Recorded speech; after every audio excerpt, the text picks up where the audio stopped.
Would you like to start? You can start.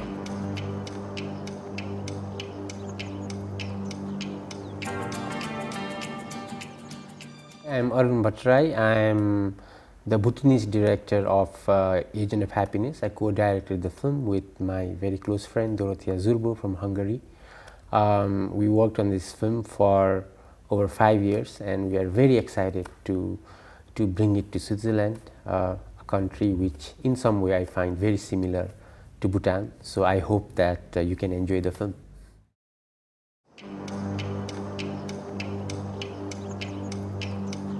I'm Dorottya Zurbó, the Hungarian co-director of Agent of Happiness, and we are really excited to bring the film to the Swiss cinemas, and we hope that while watching this story in Bhutan, it also makes the audience think about their own life and happiness and contentment.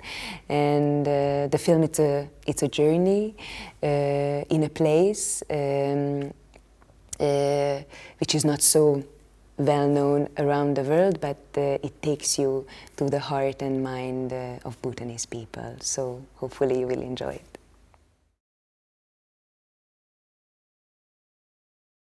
Basically, we started to work on this film 5 years ago, and it roots back actually to our collaboration, because we are making films together in the last 10 years in Bhutan, because Arun and me, we studied together in a European Joint Master Program called Doc Nomads, and because of our great partnership, we decided to collaborate on films, and the idea came because in the last 10 years, I spent a lot of time in Bhutan. We encountered many people and many stories, and somehow we had a lot of conversation, and I understood that how Bhutan many times is associated with happiness, because they have the gross national happiness policy, and they measure the happiness index of the society every 5 years. And we always knew that we would like to do something with it. And actually, during our previous film, when we were shooting The Next Guardian, which was an intimate family story, 2 happiness surveyors stepped into the house of our previous character, and that's how we met with the main protagonist of Agent of Happiness, Amber, and somehow this encounter was very influential. We fall in love with Amber and his personality and humor, and we kept the contact with him, and when we started to develop the idea for this film, we instantly thought about him. Yeah, so for me, when I was growing up, I grew up studying about gross national happiness. So it was a subject which was very familiar to me, because like we were studying it in our classroom, you know, like watching about gross national happiness on the local television, seeing the king's speeches about gross national happiness. So it was a very automatic choice to do this film, because I didn't really understand what it is like at that time, like what gross national happiness actually means. So from that point only, I was very curious about it. So when actually during our previous film, when we were going abroad, a lot of people we realized that associate Bhutan with this very happy image and this happy country, and so that was also one of the triggers for us to actually kind of dig deeper and kind of make a more complex story within the framework of gross national happiness in the country.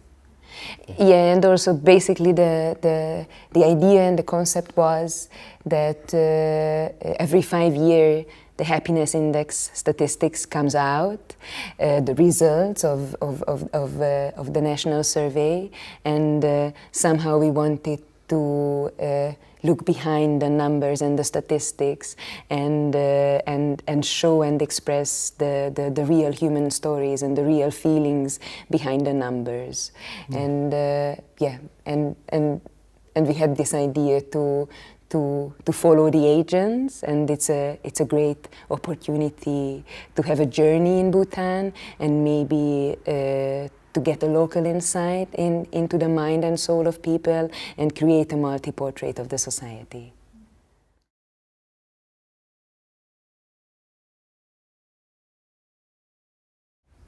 So me and Dori, we have been working together for about 11 years now. We co-directed our first film together as well. It's called The Next Guardian, and it was also set in Bhutan. So I think what is very nice with the two of us is that I think we come from completely different backgrounds. Like Dori is from Hungary and I'm from Bhutan, and we grew up in completely different surroundings, and I think kind of helps us, like our diverse backgrounds. It helps us in actually in seeing people and understanding them better. And I think like when Dori is in Bhutan, often there are certain things that I don't see because it's too familiar to me. So it's, there are certain things that she sees, like certain special little things which are very important while making documentaries. So she notices those. And I think overall, I think because of her background, because she comes from a more film theory background before, so I think she's much more analytical, and me myself, because I come from a television background, I think I'm more practical in the field. And together also because Dori does the sound and I do the camera, so often it's a very small crew. And because we have been working together for such a long time, it's like it's now become a very instinctive thing on the field. Often we don't really need to talk to each other or communicate too much while things are happening. And in documentary, sometimes when there is a very small setup, it helps, because our films are usually very observational about everyday people, everyday situations. So it helps if the crew themselves, they are in the same plane and they are comfortable working with each other. So yeah, I think we have a really great collaboration. Yeah. And I think actually throughout the years we kind of developed a working method, like a distant working method. Because like we shoot in Bhutan, but mostly the post-production takes place in Hungary. Actually, I think this is the only Hungarian Bhutanese co-production. And yes, because we studied together, we made films together, we really got to know each other, and somehow we always feel that we inspire each other creatively. Because documentary filmmaking can be a very lonely profession when you follow a subject or a protagonist for a very long time. So somehow we support each other in this creative journey, but at the same time, because of the distance, like many times when I was not in Bhutan or in the shooting location, Arun was sending footage to Hungary. We already started working on it with the Hungarian editor, and then we also organized the translation, so that yeah, somehow we developed a very unusual working method 8,000 kilometers away from each other.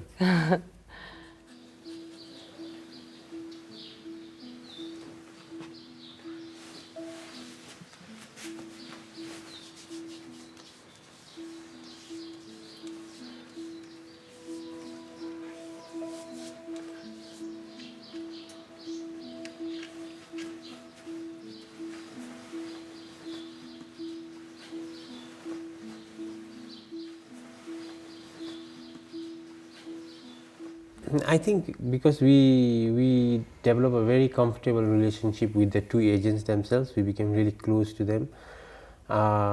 It was not that complicated to take permission from the office itself where they were working for, because also one of the things that we told them is we are not going to film in the office itself. Like we are not interested in how it is calculated, the survey itself. We were more interested in Amber's journey and also the people we met along the road. So that way it was not so complicated to get the permission for making this film.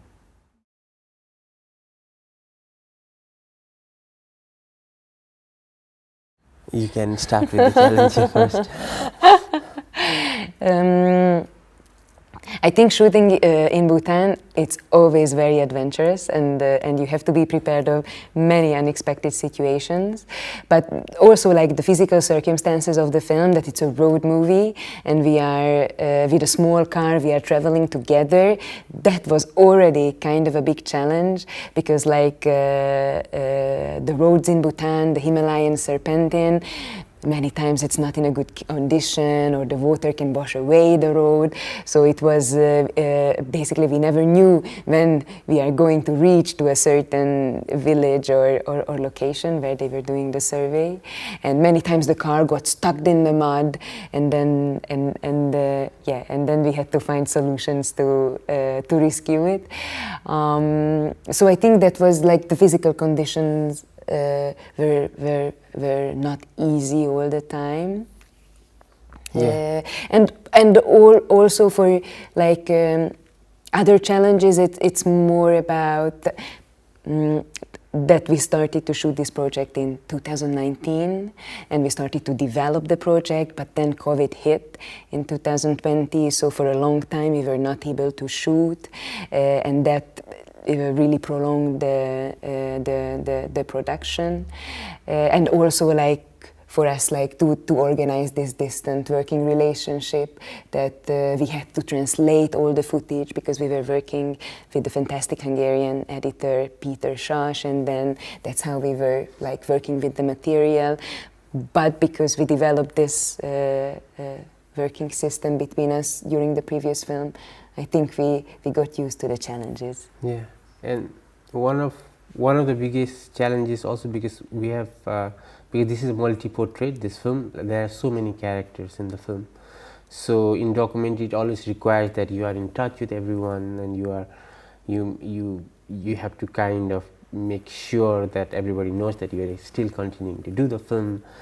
So it was very hard to schedule everything together, because and also in Bhutan often people don't have idea of scheduling and planning too much.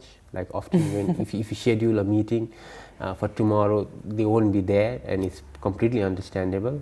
So it's especially in the rural areas, because they are on the field with the cows, or they do the household chores. So that's why it was very tricky all the time, scheduling.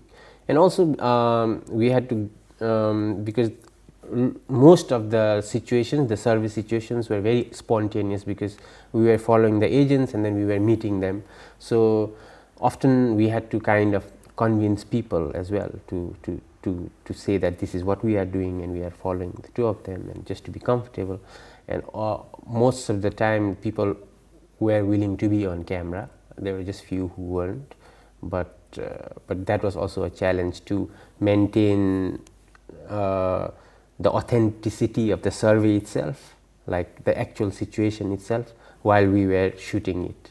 So that we had to make sure that the survey was very authentic happening, and they were not talking for the camera, for the people that Amber and Gunaraj were meeting on the road. 아빠기 첸 가지 뭐. 틸레야? 틸레. 틸레 짬찌. 틸레 짬찌. 킬로 감찌 아슬로? 깁자지라. 깁자지. 84. Man.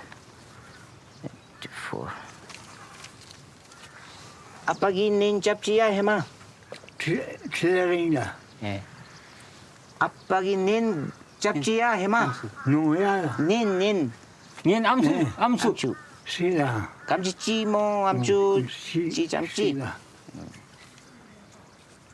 आगे मौजूदा Hema Jamie देवदा ना फुबजेगा गदे भी दूला दी time बात ताला में से मी छिमचप हमारे ने भी मिला के गदे भी देला तथा जो छिमचप आने भी मिला Hema live mila. हेमा गए मो दतो गएला Tuto gaya minala. गचिब La shevda. गचिबे गाव मोला ला। गचिबे गाव मो दतोला Chim la shevi bota te sheju bota ne gaya ne sheju. से जोगो नौ में आपल दतो से जोगो नौ में Mula.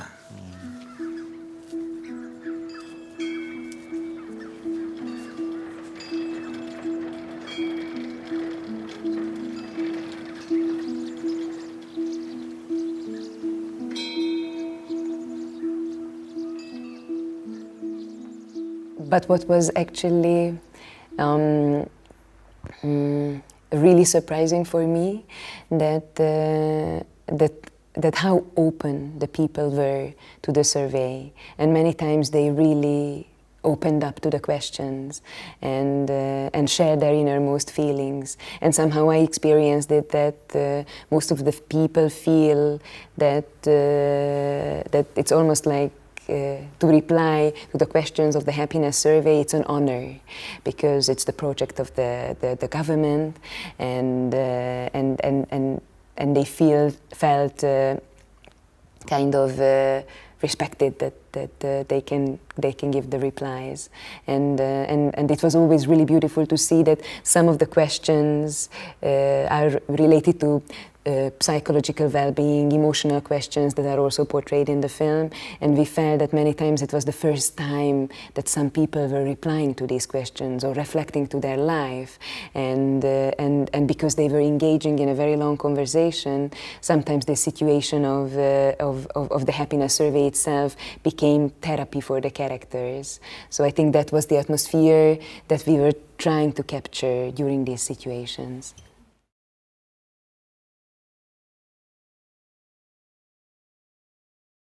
Yeah, we actually just recently had the Bhutanese premiere about a month ago. It is really excellent because we got to call all the characters on the stage, like most of the secondary characters were there, Ambar was also there, Gunaraj was there.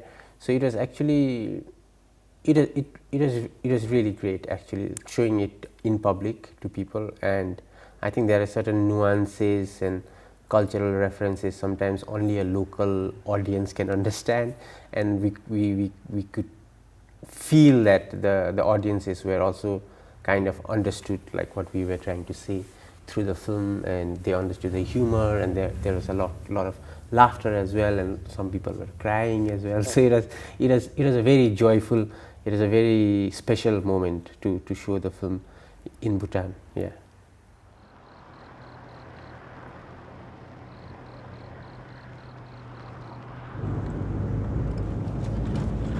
उताबाट कल आउँदैछ अरे मलाई जिम्बेन अफिसबाट आउनु तिमीहरूको यो भयो ID card ready भयो photo खिच्नु आउनु भनेर कम्ता खुसी भयो त्यहाँदेखि हो रहेछ भनेर चाहिँ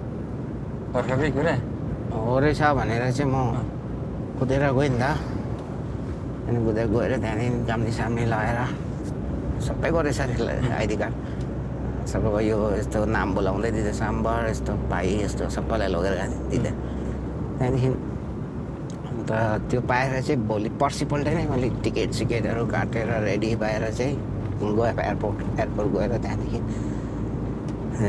चेकिङहरू पनि गरेर त्यहाँदेखि गएको त्यहाँदेखि इभन त्यो एयर होस्टेसहरू पनि देखियो हाँस्दै स्माइल गर्दै यहाँ कति अब फर्स्ट टाइम एउटा हुन्छ नि जाम चढेर अब बसेर त्यहाँदेखि अलिकति सिटमा बस्दा पनि अब हुन त इकोनोमिक क्लासमा काटेको रहेछ अरे त्यहाँदेखि बस्दा फेरि अब त्यो लिएर आउँछ सामानहरू हाँस्छ नि त्यसमा कस्तो प्राउड फिल भएको नि त त्यहाँदेखि गएर चाहिँ अब तर ल्यान्डिङ चाहिँ कहाँ पो गरेँ जस्तो लाग्यो मलाई त्यो त्यतिकै ल्यान्ड गरेर उत्रिनु चाहिँ पाएन त्यो उत्रिनु पाएन त्यतिकै त्यो गफ गर्दा चाहिँ त्यहाँदेखि बिम्जिहालेछु तर भरे बिम्जिँदाखेरि त कहाँ सपना ओछ्यानमै रहेछ. One of the good news is that he recently got his citizenship, so it happened a few months ago, so that's really great news. But of course he's still searching for love, and then we kind of jokingly advise him to often to say that don't propose on your first date, you know. So it's like, so, but we are in touch all the time, like with him, like even when we are in festivals, we are throughout in touch. And then now that he has a citizenship, he will have a passport, and we are hoping that we can take him to a festival.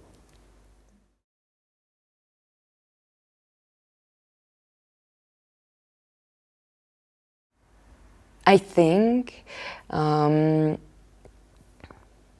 it's a very universal condition to find happiness, balance, contentment, feeling loved by a community. I think there is an interesting dichotomy between the Western interpretation of contentment and in the East, but I'm sure that like recently that people are very occupied of how to lead a more happy and balanced life. I think it's also in connection with our individualism, and also that somehow like urbanized life became many times so fast-paced. We have so many ambitions. I think many times we feel that leading our life is it in our hand. We are responsible for everything. We want to control everything, and because of the technological environment, we experience so many influences in life. So I also feel it that it becomes harder and harder to connect with yourself, or sometimes to slow down, or to really recognize what are your real values, or the things that really matter to you. And yeah, I think that's why people are searching the answers for what makes them happy. And basically, I think that is also what our film about. That what many times we forget in the Western societies, I think Bhutanese people can still somehow achieve because they live more in the present. They don't chase all the time their ambitions and desires, but somehow they try to appreciate the things that that surrounds them, the relationships that they are maintaining or they are having with their close family members, and somehow I think that was my experience, that people try to also deal with their sorrows in a different way, with more acceptance and more patience, and somehow try to see try to appreciate those things that they have.